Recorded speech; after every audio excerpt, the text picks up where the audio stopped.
कक्षा 9 गणित से खंड।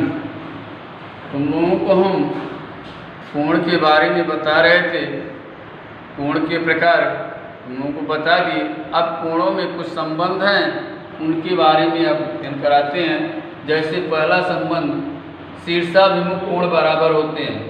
यह प्रमेय मानी जाती है।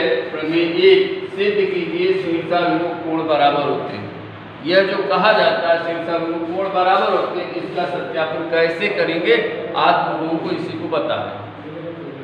दिया गया है AB और CD रेखाएं एक दूसरे को O पर प्रतिच्छेदित करते हैं।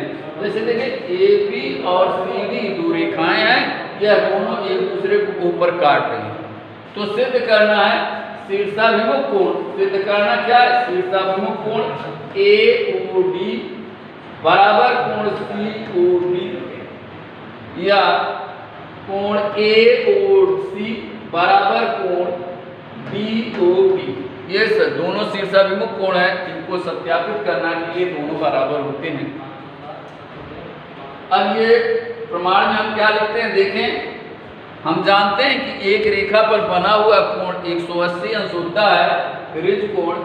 तो यह हम इसी प्रकार हर किसी से सिद्ध करते हैं। देखिए प्रमाण में AOD कोण AOD धन कोण DOB बराबर 180 अंश, क्योंकि AOB एक रेखा है। फिर यह रैखिक कोण हो गए। इसी प्रकार फिर हम लिखते हैं कोण DOB धन कोण BOC ठीक बराबर 180 अंश। ये भी रैखिक कोण है। क्यों? DOC देख रहे हैं ना, DOC एक रेखा है। अब क्या करते हैं, ये दो समीकरण, इसे पहला समीकरण इसे दूसरा समीकरण मान लिए और इन दोनों समीकरणों को घटा देते हैं। तो हम लिखते हैं समीकरण एक में से समीकरण दो घटाने पर यह प्राप्त होता है कोण AOD धन कोण DOB ऋण कोण DOB ऋण कोण BOC बराबर दाहिने पक्ष में 180 अंश ऋण 180। अब देखें AOD आ गया यहाँ, कोण DOB ऋण कोण DOB, यह इससे कट गया, बच गया कोण ऋण कोण BOC। तो कोण BOC लिख दिए और 180 अंश ऋण 180 अंश बराबर आ गया 0 अंश।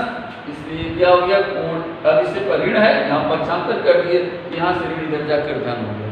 यह हो गया कोण AOD बराबर कोण BOC। इसी प्रकार हम सिद्ध कर सकते हैं कि कोण AOC बराबर कोण DOB, इधर वाले भी कोण को हम इसी प्रकार सिद्ध कर सकते हैं। अतः हम कह सकते हैं कि शीर्षाभिमुख कोण बराबर होते हैं। इस प्रकार हम अन्य अध्ययन करेंगे। देखें प्रमेय 2, सिद्ध कीजिए रैखिक कोणों के अर्धक समकोण बनाते हैं। देखें दिया गया कोण AOB और कोण BOC एक रैखिक युग्म है। जैसे देखें AOB और BOC, यह देखें AOC रेखा पर स्थित है, इसलिए हम इन्हें रैखिक युग्म कहते हैं। और कोण AOB का अर्धक OP है या PO है। कोण AOB का अर्धक OP है तथा कोण BOC का अर्धक OQ है।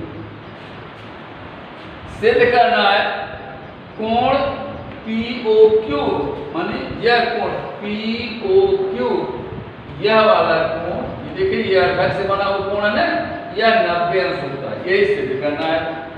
प्रमाण में देखें हम जानते हैं कि कोण AOB धन कोण BOC बराबर 180 अंश रैखिक युग्म से। इसके बाद हम इस रैखिक युग्म कोणों में 2 का भाग देते हैं, तो यह हो जाता है कोण AOB बटे 2 धन कोण BOC बटे 2 बराबर 180 अंश बटे 2।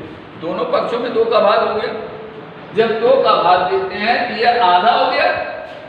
तो ये दोनों देखें कोण AOP धन कोण POB बराबर है। क्यों बराबर है? कोण AOB का अर्धक OP है। यह कोण जो है इस कोण के बराबर है, यह कोण इस कोण के बराबर है। तो जब आधा हो गया इसका तो चाहे इसको लिखे चाहे इसको लिखे, दोनों कोणों में से किसी को भी लिखे। तो हम लिख ले रहे हैं कोण POB, ठीक, कोण POB धन कोण आप देखें BOC बटे 2, तो BOC का आधा जो है OP है, तो यह कोण जो है इस कोण के बराबर है। तो हम इस आधा कर दिए तो हम इसको लिख दिए। अब इसमें से जो भी लिखें, तो जो हमें आवश्यक है, इसकी जरूरत है, हम इसको लिख ले रहे हैं। तो BOQ बराबर 90 अंश 180 बटे 2 का मान 90। अब देखें कोण POB धन कोण BOQ, अब यह धन यह दोनों को जोड़ दिए, यह दोनों कोण जब जोड़ दिए तो हो गया कोण POQ, तो कोण POQ बराबर 90 अंश। इस प्रकार हम दिए गए समीकरणों को ऐसे हल करते हैं और इसका मान ज्ञात करते हैं। ध्यान दें, आज प्रश्नावली 6.1 के 7 सवालों को हल करेंगे। जो समस्या होगी उसे कमेंट करेंगे, ठीक। प्रश्नावली 6.1 प्रकाशक अरिहंत प्रकाशन, ठीक।